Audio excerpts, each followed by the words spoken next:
Muy buenas noches, les saluda María Jaramillo, asistente de marketing de la Escuela de Gobierno y Políticas Públicas de la PUC. Agradecemos de antemano su gentil asistencia y puntualidad a nuestra masterclass Dificultades en la gestión por procesos en el sector público. Este evento tiene el objetivo de debatir las principales dificultades que enfrenta la gestión por procesos en el ámbito público y comentar algunas estrategias prácticas para superar estos desafíos. Antes de comenzar, quisiéramos indicar que las preguntas que deseen realizar a nuestro ponente deben estar escritas en el chat, que en el proceso de la exposición o al final tendremos un espacio para poder responderlos. De la Escuela de Gobierno agradecemos la gentil participación al docente Ricardo Muñoz, actual docente del curso Mejora Continua y Rediseño de Procesos en el Sector Público en la Escuela de Gobierno y coordinador senior en Modernización en el Minero.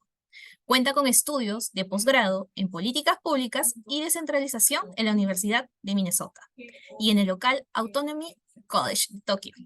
Ha trabajado en la PCM, es Consejo Nacional de Descentralización, Municipalidad Metropolitana de Lima, Ministerio de Desarrollo e Inclusión Social, Ministerio de Economía y Finanzas, entre otras entidades públicas. Profesor Muñoz, buenas noches, le doy pase.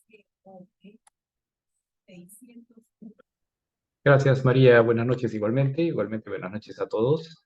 Eh, y gracias por participar en esta reunión que nos convoca para ver un poco sobre el tema de la gestión por procesos, digamos, ¿no? Voy a, un segundito, compartir primero la pantalla.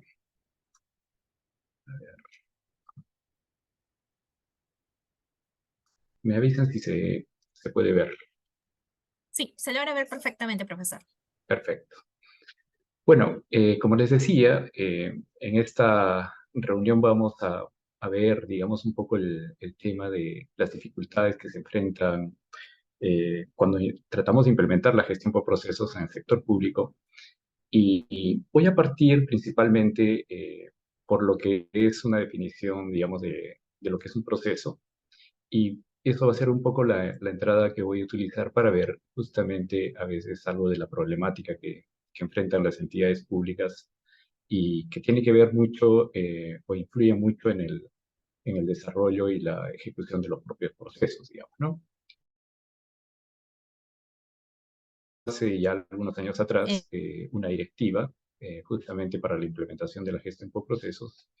Y en esa directiva encontramos una definición de lo que es un proceso, ¿no? Es un conjunto de actividades interrelacionadas eh, o que estas actividades se interrelacionan eh, para lograr, obviamente, un producto, ¿no? Pero ese producto lo logra transformando insumos o entradas a través de esas actividades que se desarrollan en el proceso y tienen que utilizar, obviamente, recursos para ello, ¿no? Entonces, en la gráfica pueden ver ustedes que el proceso está representado acá por un rectángulo. Las entradas o insumos van a justamente a entrar a ser parte, digamos, del procesamiento, de la transformación que se dé en esta cajita y para producir justamente las salidas o productos, ¿no? Que vendrían a ser bienes o servicios, digamos, ¿no? Pero como dice la definición, también para ello tiene que utilizar recursos, ¿no? Y muchas veces en el sector público, cuando trabajamos en el tema de los procesos, nos enfocamos mucho en el tema de las entradas, las actividades que se desarrollan, cómo se desarrollan, y los productos, ¿no? Los productos que vamos teniendo. Pero no hay que descuidar el tema de los recursos, y eso es un poco el tema que quiero trabajar ahora también en la parte de las dificultades que se presentan, ¿no? Fíjense, la Política Nacional de Modernización de la Gestión Pública que se publicó por primera vez, la primera versión en el año 2013, eh, se realizó en esa época un diagnóstico, ¿no? Partió de un diagnóstico que analizaba cómo estaba la situación de la gestión pública en esa época, ¿no? Y acá ustedes pueden ver en la lámina algunos de los problemas que se encontraron, de los principales problemas que se encontraron justamente en las entidades públicas relacionadas con la gestión pública, ¿no? Por ejemplo, la planificación, el tema de la planificación es muy importante en el Estado, pero encontraron que no había articulación y que trabajaba a veces sin una línea o un rumbo específico, digamos, ¿no? También sabemos que las entidades del Estado en muchos casos son entidades complejas en cuanto a la estructura orgánica que manejan, y justamente eso las hace también mucho más lentas en la capacidad de respuesta a los objetivos que tienen que lograr, digamos, ¿no? Los servicios públicos, ¿no es cierto?, que no de los usuarios en forma oportuna o completamente. También encontraron que había una deficiente infraestructura y equipamiento, instituciones que duplican funciones, procesos administrativos que estaban desarrollándose todavía de forma manual y no habían logrado la automatización que podrían tener, digamos, ya con la tecnología actual.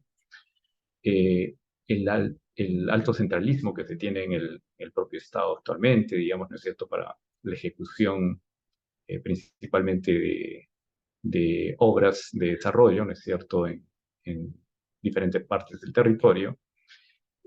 Los regímenes, diferentes regímenes que existen en la parte del personal público, ¿no es cierto?, de los servidores públicos, el tema del control ciudadano, la participación ciudadana que están bajo, digamos, en nuestro país, y también las eficiencias que existen en algunos sistemas importantes, como por ejemplo el de inversión pública, ¿no? Eh, Estos son algunos de los problemas que se encontraron, y esta es un poco la entrada que quería tener para también que nos demos cuenta de que estos problemas vienen a ser transversales a lo que ocurre en todas las entidades públicas, digamos, ¿no? Y aparentemente estos problemas no tienen relación con los procesos, pero en realidad sí lo tienen, ¿no? Todos estos problemas de alguna manera influyen, digamos, en que los procesos no se puedan desarrollar de la manera más adecuada, ¿no? Y entonces acá, para esta ocasión, estoy seleccionando algunos de estos problemas para que los analicemos justamente desde el enfoque de lo que vendría a ser los procesos, ¿sí? ¿No? Eh, Tomemos como ejemplo el problema de los servicios públicos que no satisfacen, ¿no es cierto?, las necesidades de los usuarios, como dice aquí, de manera oportuna o, completamente. Y el tema de la deficiente infraestructura y equipamiento y el de los regímenes, diferentes regímenes que tienen los servidores públicos, ¿no? Vamos a tomar como ejemplo este, pero lo que quiero decirles también es que obviamente, así como están los demás problemas, esos también de alguna manera tienen influencia en el propio desempeño de los procesos, digamos, ¿no? Veamos nuevamente nuestra gráfica de un proceso, ¿no? Tenemos entradas o insumos y salidas o productos y recursos que tienen que ver con las actividades que desarrollan los procesos para transformar estos insumos en productos, ¿no? Los productos pueden ser bienes o servicios, dependiendo mucho de dedique cada entidad pública. Pero si nosotros tratamos de ubicar estos problemas que hemos seleccionado que ocurren en la gestión pública, veremos que, por ejemplo, los servicios públicos deficientes, ¿no es cierto?, que no se entregan de manera oportuna y de forma completa a los usuarios, en este caso pueden ser ciudadanos de diferentes partes del país, dependiendo mucho de qué servicios públicos se trate. En realidad, los servicios públicos se ubicarían como salidas o productos de procesos, ¿no?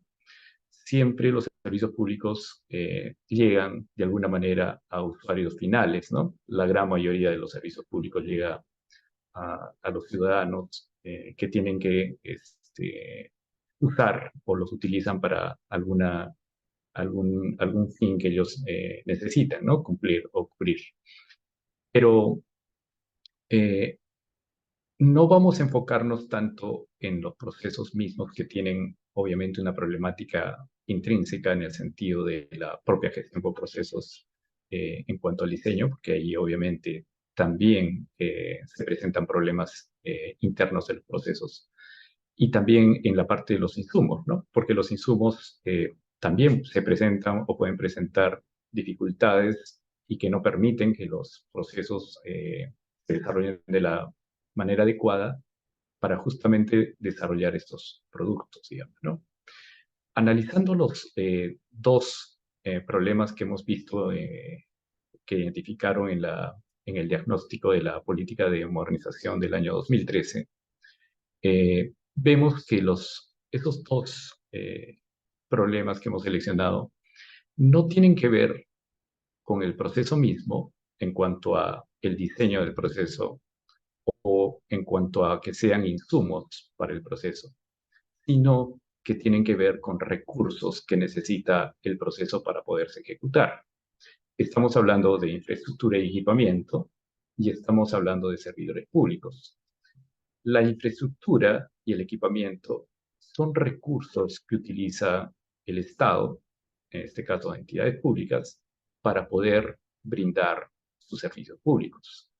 Igualmente, los servidores públicos, el personal, es un recurso que utilizan las entidades públicas para poder ejecutar las actividades que desarrolla un proceso, ¿no? Por lo tanto, no debemos descuidar la situación en que se encuentran estos recursos, porque cuanto más problemas tengamos en cada uno de ellos, va a repercutir muy directamente en el desarrollo normal de un proceso.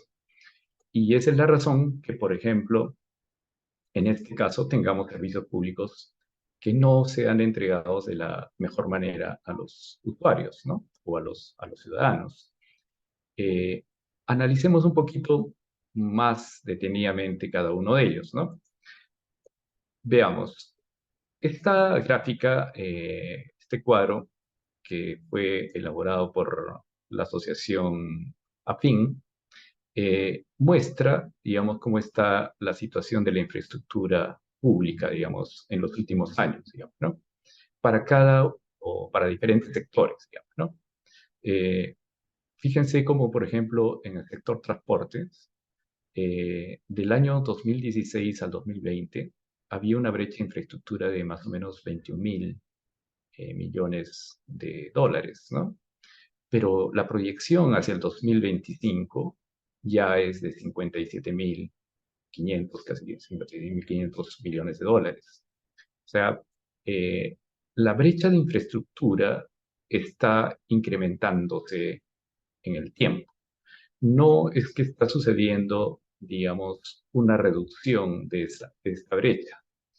Y eso, de todas maneras, va a influir en el desarrollo o el desempeño de los procesos que terminan justamente en brindar servicios públicos adecuados a la población, ¿no?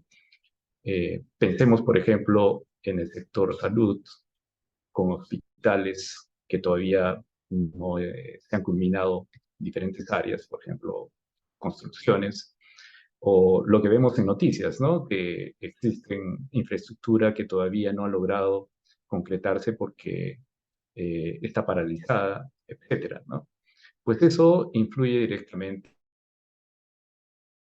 los procesos para brindar un servicio de calidad al ciudadano, digamos, ¿no? Igual sucede en el tema de transportes, energía o educación, digamos, ¿no? Entonces, ahí hay un tema que es una alerta que tenemos que tomar en cuenta cuando nosotros pensamos que los procesos eh, pueden tener solamente un buen diseño y ahí pensamos que está muy bien, si lo hemos diseñado muy bien el proceso para que tenga un buen desempeño, pero ¿por qué es que no tiene buenos desempeños? A veces no es, el problema no está en el propio diseño del proceso, sino en la falta de recursos que se requieren para que el proceso brinde buenos productos, ¿no? Y ese es un tema que tenemos que nosotros tomar en cuenta también. Lo mismo sucede con los recursos humanos, ¿no? Los trabajadores en el sector público están registrados en diferentes digamos, categorías o regímenes de contratación, ¿no? Por ejemplo, acá ven ustedes que de más o menos 1.630.000, digamos, servidores públicos que hay en el Estado, eh, la gran mayoría, el 43%, pertenece a lo que se denominan carreras especiales, ¿no? Acá es donde se ubican, por ejemplo, trabajadores o servidores que están en la Policía Nacional o que son docentes o que son médicos, ¿no? Esas son carreras especiales, ¿no? Pero el resto, que son personal que tiene que ver más que nada con la parte administrativa de la gestión administrativa de las entidades, tienen otro tipo de regímenes, ¿no? Por ejemplo, el régimen CAS de contratación administrativa de servicios mm, cubre más o menos un total de 356.000 servidores que hacen un 22% aproximadamente de toda la PEA del sector público, digamos, ¿no? Igual hay otros regímenes como el 276 que, claro, con el tiempo se está un poco reduciendo porque no tiene más crecimiento en los últimos años, pero todavía tiene un porcentaje representativo significativo en la PEA del sector público, ¿no? Luego vienen las del el régimen 728, ¿no? El personal de 728 está en algunas entidades del Estado, digamos, ¿no? Y abarca más o menos un 10% de la PEA. Y luego aparecen los locadores de servicio. Los locadores de servicio no son en realidad eh, personal de planilla de las entidades públicas. Muchos de estos locadores hacen funciones de personal, como que fuera personal permanente de las entidades públicas, porque a las entidades públicas, por diferentes razones, como generalmente ocurre por falta de presupuesto, tienen que contratar personal de locación, que en teoría es un poco más, digamos, en cuanto al costo de contratación, es más barato, pero también es más fácil de hacer un proceso de contratación de ese tipo, digamos, ¿no? Pero ellos, digamos, cubren también otra parte de la deficiencia que requiere de personal, ¿no es cierto? El déficit de personal que tienen las entidades públicas. Eh, Esto en temas de personal trae problemas porque no todos los regímenes tienen la misma, digamos, los mismos niveles salariales, ¿no? Son diferentes niveles salariales y cuando los niveles salariales son bajos, el personal tiende pues a buscar otras propuestas de cubrir, digamos, sus necesidades propias, ¿no es cierto?, de tener un mejor sueldo y por lo tanto van a buscar otros puestos de trabajo, digamos, ¿no? Entonces lo que se produce en el Estado es una alta rotación, digamos, ¿no? Y la alta rotación también repercute y trae problemas en la ejecución de los procesos dentro de las entidades públicas, digamos, ¿no? ¿Qué está haciendo, digamos, qué se está haciendo al respecto, ¿no? Sabemos que Servir está trabajando mucho desde hace algunos años ya en el tema de un nuevo régimen, ¿no es cierto?, para los servidores públicos y que de alguna manera trata de nivelar, ¿no es cierto?, los salarios o los sueldos que tienen los empleados públicos de alguna manera transversal a las entidades públicas, ¿no? Entonces ese régimen de servicio civil poco a poco debería de ir incrementándose, ¿no? Ese es el que vemos acá en el cuadro como servicio civil, donde no hay mucho todavía personal, porque eso significa que todavía las entidades están en los otros regímenes y no han ido en el proceso de ya transitar hacia el nuevo régimen del servicio civil, ¿no? Por eso es que su nivel de representatividad en cuanto al total de la PEA es todavía muy, muy bajo, ¿no? Con el tiempo esperamos que esto de alguna manera se solucione porque eso va a permitir, obviamente, el que sea mejor, digamos, el tratamiento en cuanto a beneficios también de los propios trabajadores Y porque también acá hay otro tema. La gente necesita dimensionar adecuadamente cuánto personal necesita para desarrollar sus funciones, digamos, ¿no? Entonces, esto implicaría también ver si es el personal que se requiere. De hecho, que el sector público tiene un déficit también de personal, y ese es otro gran problema, digamos, ¿no? Eh, Pongamos el ejemplo del sector salud, ¿no? El sector salud requiere muchos más médicos para que puedan trabajar en, en los hospitales o centros de salud a nivel nacional, ¿no? Sabemos que hay centros de salud que a veces solamente tienen un personal médico y una enfermera o un auxiliar técnico, digamos, ¿no? Y eso no puede ser, ¿no? Requerimos de tener también mayor cantidad de personal. Y eso es algo que la gestión por procesos requiere y lo ve obviamente actualmente como una dificultad para poder trabajar mejor o funcionar mejor en las propias entidades, ¿no? Bueno, y de esta manera podemos también ver otros problemas y analizarlos para ver y darnos cuenta de que esos es lo que representa, digamos, dificultades que se tienen que superar para que los procesos se puedan desarrollar de la mejor manera y tener unos servicios públicos eficientes como detectó, digamos, en el diagnóstico la PCM en la política de modernización del año 2013, sino tengamos servicios que se brindan con la calidad y la cobertura suficiente como para llegar a la mayor cantidad de ciudadanos, digamos, ¿no? Obviamente, los procesos, los servicios públicos no pueden ser eficientes sin contar con recursos adecuados, pues, ¿no? Eh, Necesitamos para este caso de estos dos ejemplos, una infraestructura y equipamiento adecuado, y necesitamos también tener servidores públicos eh, bien remunerados, bien capacitados y en la cantidad necesaria para desarrollar bien los procesos, ¿no?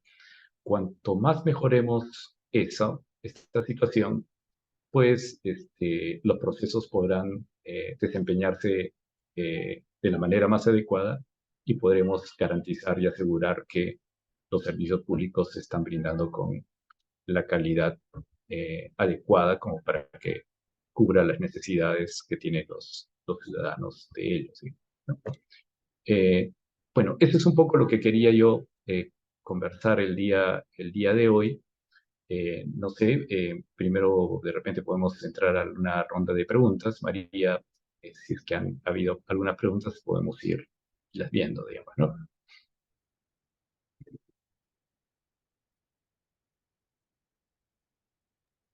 Sí, profesor, de acuerdo. Invitamos a nuestros participantes que puedan dejar sus consultas o sus dudas a través de este chat para que nuestro docente Ricardo Manuel pueda resolverlos aquí en vivo.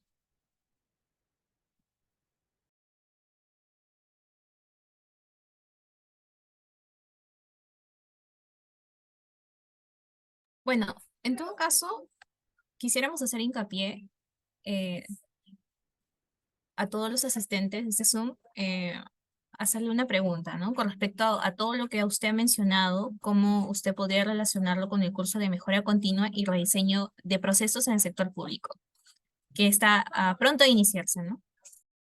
Así es. En el curso de mejora de procesos y de rediseño de los procesos, lo que vemos es un poco, justamente partimos de la problemática que se tiene en el sector público, porque como les he mostrado eh, en esta exposición, el tema de la problemática de la propia gestión pública tiene que ver mucho con, obviamente, el desarrollo adecuado de los procesos, digamos, ¿no? Entonces, en el curso claro, un poco lo vemos en mayor detenimiento, con mayor detenimiento, este tema de la problemática. Y no solamente problemática de este tipo que es bastante transversal a las entidades públicas, sino ya cuando se trabajan procesos específicos, hay una problemática, digamos, particular de cada proceso y de cada entidad, ¿no? Y ese es un poco también lo que se trabaja en el curso, digamos, ¿no? Porque ahí es donde vienen las oportunidades de ver cómo se puede mejorar, digamos, el proceso y qué se requiere para poder proceso de tal manera de que se brinde o se mejore también la calidad de los propios productos, digamos, ¿no? Entonces, en ese sentido es un poco lo que va el curso a abarcar sobre la parte, digamos, de esta problemática que abarca a todas las entidades públicas actualmente, digamos, ¿no? Me parece que hay una pregunta, María, en el chat. Sí, por supuesto. Ahora la Ujú. leemos. Jaime nos comenta, por ahora a servir solo se accede para cargos de gerencia o directivos, es lo que él entiende, y los otros puestos aún no están generalizados. La administración pública está en compuesto por distintos niveles. Creo que sería un poco más una opinión, ¿no? Jorge, por Sí, aquí ese es un tenemos. comentario. Ujú. Ajá. Jorge por aquí nos comparte, el área de control interno de las entidades públicas obliga a implementar la gestión por procesos. ¿Hay algún indicador sobre este avance a nivel de Lima o nacional? A ver, el área de control interno de las entidades públicas obliga a implementar la gestión por procesos. Ajá. Sí, bueno, en realidad el área de control interno lo hace por el tema de que existe una directiva de la propia presidencia del Consejo de Ministros, ¿no es cierto?, la Secretaría de Gestión Pública, que justamente hace que las entidades empiecen ya a entrar en el tema de la gestión por procesos, digamos, ¿no?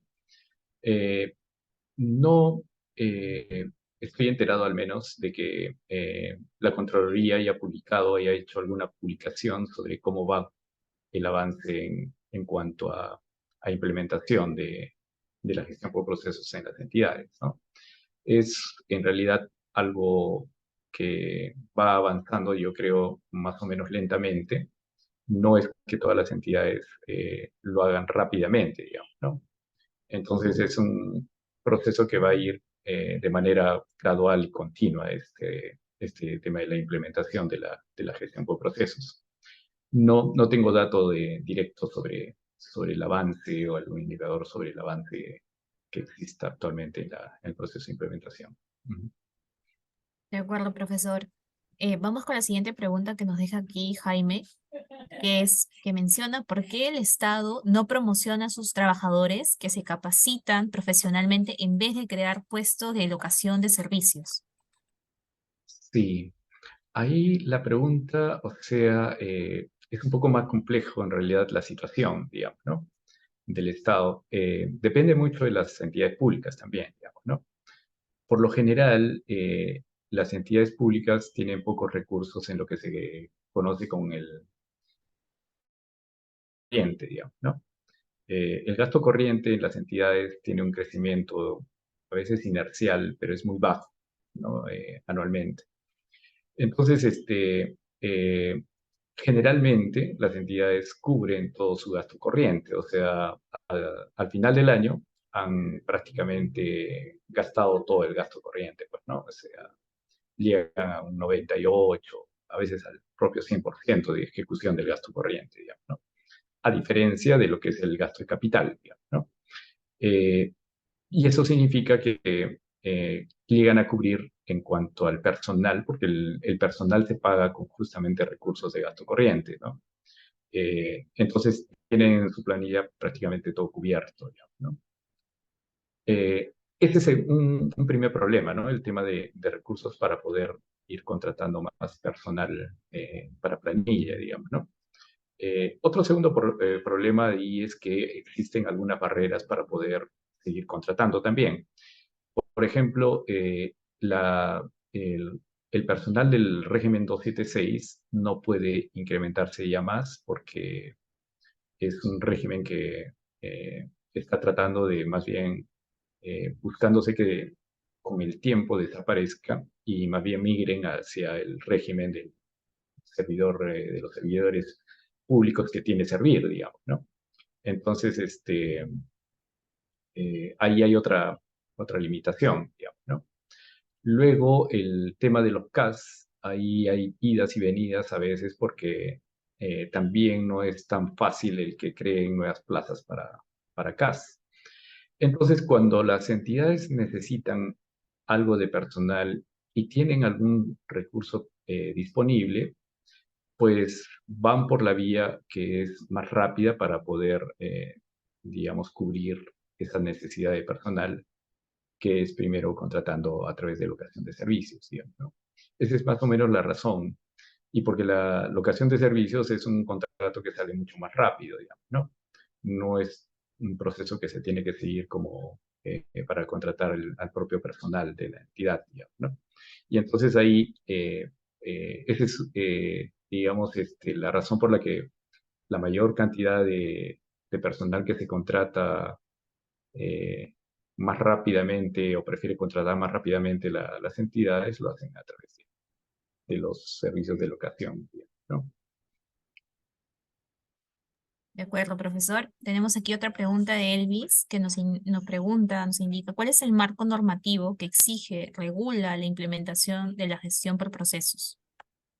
Sí, hay una directiva que sacó la PCM, que es Resolución de Secretaría General de Gestión Pública, la 006-2018-PCM.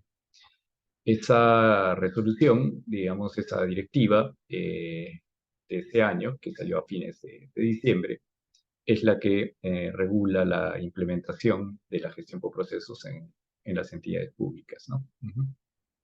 Es una directiva general, ¿no? Pero también las entidades públicas pueden sacar directivas que obviamente quieran regular algo más sobre lo que ha regulado PCM para la implementación de la gestión por procesos, ¿no? Genial, profesor. Prisset nos deja una pregunta que es, ¿cómo se podría complementar estos procesos y políticas públicas con la cooperación internacional? Ujú. Sí, en realidad los temas de procesos dependen mucho de cómo es la situación y la característica que tenga cada entidad, digamos, ¿no? Cuál sería su problemática, etcétera, digamos, ¿no? Habría que analizar cada una de ellas, pero por lo general se trata de buscar recursos para poder implementar, digamos, la gestión por procesos con recursos propios de la entidad, digamos, ¿no? Sin embargo, si tienen estas entidades, o hay algunas entidades que tienen o logran hacer acuerdos o convenios con entidades extranjeras o con convenios que tengan con entidades financieras internacionales, también logran tener recursos por allí, digamos, ¿no? Entonces, lo que habría que empezar por allí para lograr eso, las entidades pues desarrollan primero un proyecto, ¿no? Se podría desarrollar un proyecto que sea atractivo para modernizar, por ejemplo, una entidad pública y que contenga obviamente componentes de mejora de procesos, pues, ¿no? Y claro, el tema de las políticas públicas tiene que ir en el sentido de que eh, eh, los procesos que desarrolla una entidad pública tienen que obviamente cubrir o cumplir con la misión de la propia entidad, ¿no? Esos son los procesos que se conocen como procesos operativos, ¿no? O misionales. Y esos procesos misionales tienen que estar alineados, obviamente, con las políticas públicas que están bajo la competencia de la propia entidad pública, digamos, ¿no? Entonces, por allí puede haber alguna triangulación, porque la cooperación internacional puede estar interesada también en que algunas políticas públicas se implementen y entonces puede promover el financiamiento de estos proyectos de modernización dentro de la propia entidad, digamos, ¿no? Ujú. De acuerdo, profesor. Seguimos con las últimas preguntas sobre la elaboración de los manuales de procedimientos en las entidades públicas. ¿Qué recomendaciones podría dar para la agilidad en su implementación? Sí, los manuales de procedimientos se recomiendan hacerse en los niveles más bajos ya de despliegue de los procesos, ¿no? Cuando las entidades ya han identificado sus procesos y los tienen claramente definidos, empieza a haber un despliegue, digamos, de mayor profundidad, ¿no? Ya en un nivel en que se han desplegado completamente, ¿no es cierto? Y han llegado a un nivel de actividades, se conoce como actividades, ahí es cuando corresponde elaborar los manuales de procedimientos, ¿no? Y claro, esos manuales de procedimientos deberían de reflejar también los cambios que se han hecho, las mejoras que se han hecho a los procesos, digamos, ¿no? Entonces pueden haber cambios producto, por ejemplo, de alguna implementación tecnológica, ¿no? Y eso es un poco lo que tiene que reflejarse en el procedimiento, digamos, ¿no? Ahora, los procedimientos son importantes porque eh, viene la documentación de cómo se desarrolla un proceso, digamos, ¿no? Y eso es muy utilizado, por ejemplo, por los auditores de control interno para poder ver y revisar justamente qué es lo que ha desarrollado la entidad, ¿no es cierto?, en diferentes aspectos, ¿no? Por tanto, digamos, apenas se elabora un manual de procedimientos y se aprueba, ya debe de empezar a implementarse, ¿no? Porque lo que se ha aprobado ahí es algo que tiene que ser obviamente seguido por todo el personal de la entidad, digamos, ¿no? Porque, como les digo, eh, eh, después probablemente si es que no siguen lo que el procedimiento ha desarrollado, pues pueden tener ciertos problemas luego en los controles, ¿no? Ok, profesor, vamos con la última pregunta de Isabel, que nos pregunta, ¿se están dando contratos servir de personal no directivo con plazo determinado y sin concurso? ¿Esto es permitido regular? Personal no directivo es la pregunta, ¿no, María? Sí, exacto, no directivo, entre comillas. Ujú. Ajá. Si es personal no directivo, significa que es personal que no tiene la característica de ser de confianza, digamos, ¿no? No debería, en el sentido de que el personal que no es de confianza, desde que apareció la ley, digamos, de, eh, congelar, voy a llamarle, voy a poner ese término, digamos, ¿no? La situación del personal CAS en el sector público, eh, esos, ese personal que tenía el contrato hasta antes del 10 de marzo, me parece, del 2021, eh, permanece, digamos, como con su plazo indeterminado en la entidad, ¿no? O sea, adquiere cierta estabilidad dentro de la entidad que lo contrató, digamos, ¿no? Entonces, después de ello, ha habido, como les decía, ciertas idas y venidas respecto a si se puede tener más contratos CAS, etcétera, digamos, ¿no? En algunos casos, a partir de esta ley, se prohibió por un tiempo el tema de más contrataciones de CAS, digamos, ¿no? Solamente se permitía para poder hacer reemplazos, ¿no? O sea, si algún trabajador que tenía un puesto CAS renunciaba, ese puesto CAS podía ser convocado. Pero en todos los casos que se presenten de, de cubrir plazas de puestos CAS, sean por reemplazo o sean nuevas plazas que se hayan podido crear de alguna manera en alguna entidad, eso pues por concurso público, digamos, ¿no? No debería dejar de haber un concurso público para poder hacer ello. Ujú. Muy bien, profesor. Bueno, para los que han ingresado nuevamente, sería bueno poder replantear la pregunta que nosotros actualmente eh, estamos en convocatoria con el curso de mejora continua y rediseño. de proceso en el sector público que está pronta a iniciarse. Entonces, con todo lo mencionado, podríamos en todo caso poder volver a mencionar, profesor, eh, cómo se relaciona ello, ¿no? Ujú. Sí, un poco lo que hemos visto hoy día, digamos, este tema que hemos tratado, hemos visto más o menos el enfoque de ver que los procesos son importantes, obviamente, para lograr los productos que tiene que brindar una entidad hacia sus usuarios, ¿no es cierto? Hacia un grupo determinado de ciudadanos y que eso lo va a brindar a través de productos, ¿no? Son productos que pueden ser bienes o que pueden ser servicios.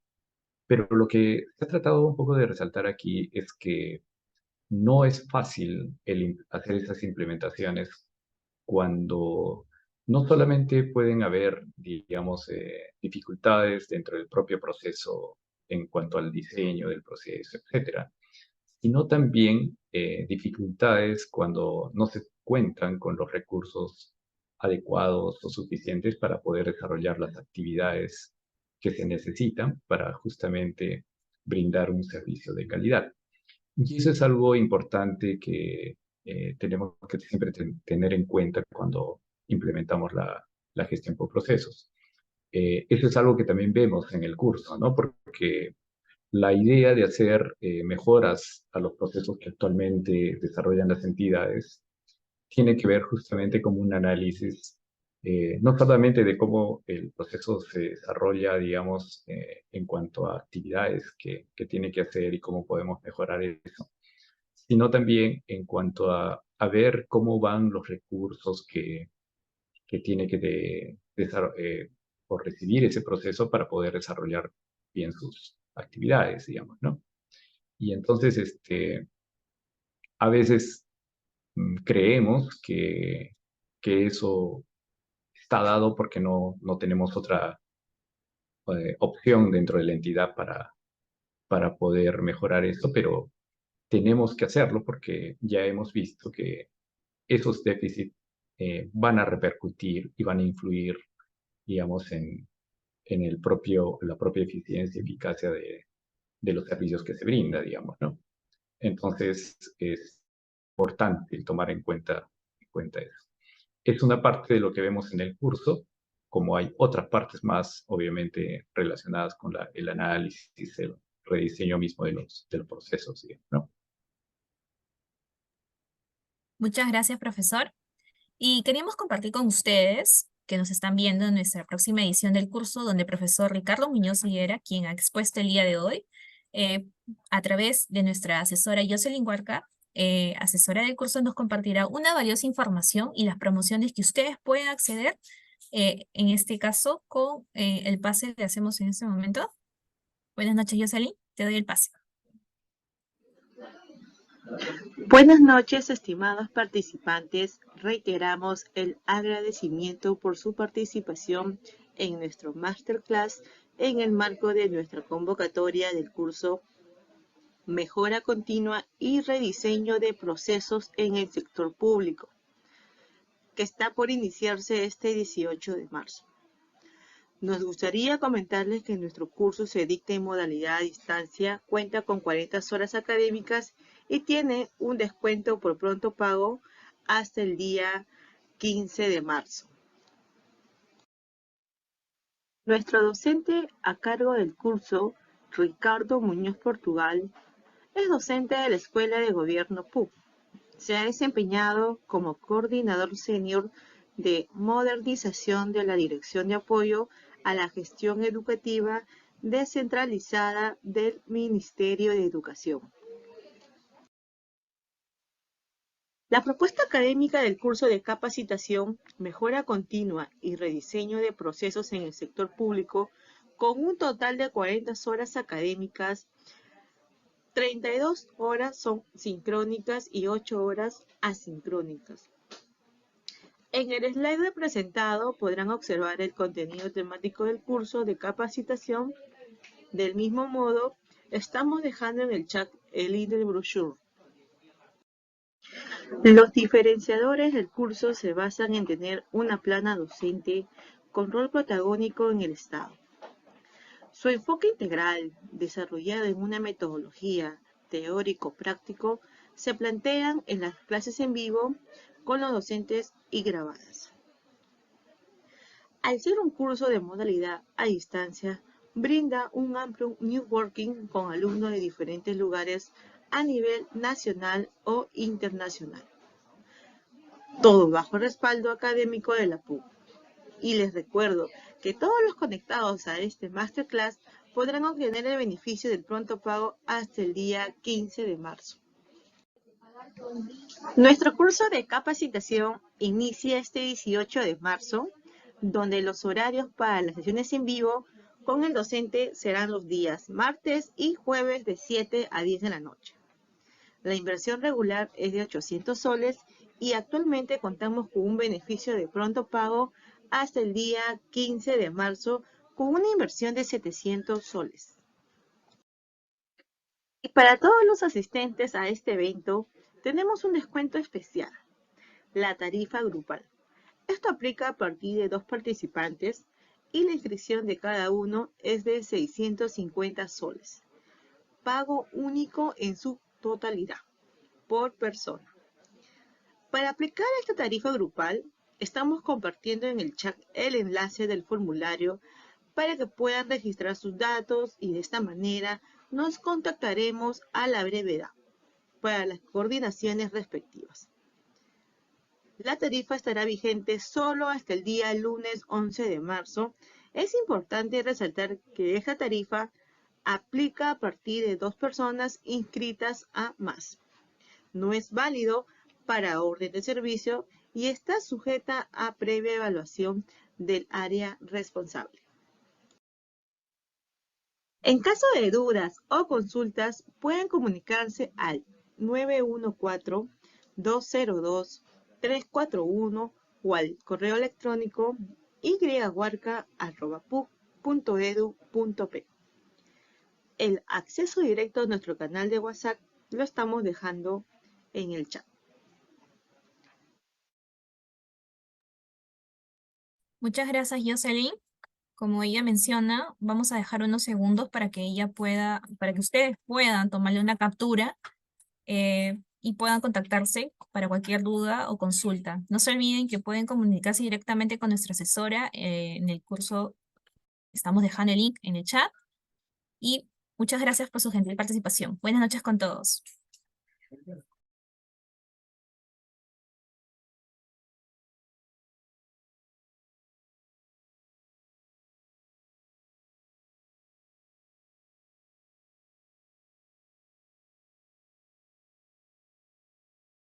Muchas gracias, buenas noches.